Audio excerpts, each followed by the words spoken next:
Actually, all of legend Smokie Allan tika kok ni Imotoka ne ma yanolu ni sedan kon gonya ni Imotoka ma tigi 3 box body engine part passenger body then katingo yech kionyo Kado ye kunen wayni luwe Gulu aye ngonyo Kado ye Smokie Allan wayni ile mono ni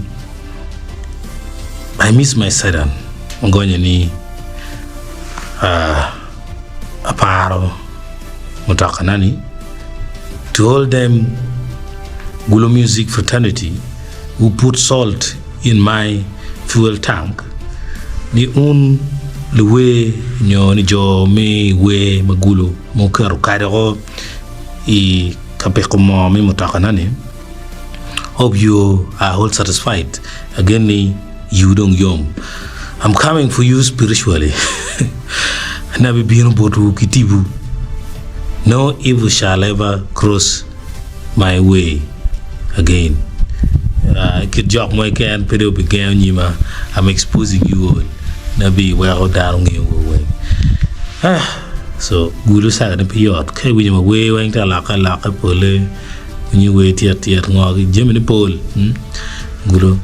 So in my petty my back out mother and sorry Smokie Allan pian Kado kaki kero if you will tang Imotoka Kado balo nyonyo muker now magale mon loni corroding ramu corroding nyonyo ma Paul ma kelu twana char ma mer professional eda ko kwany mano twan chilim cherry mata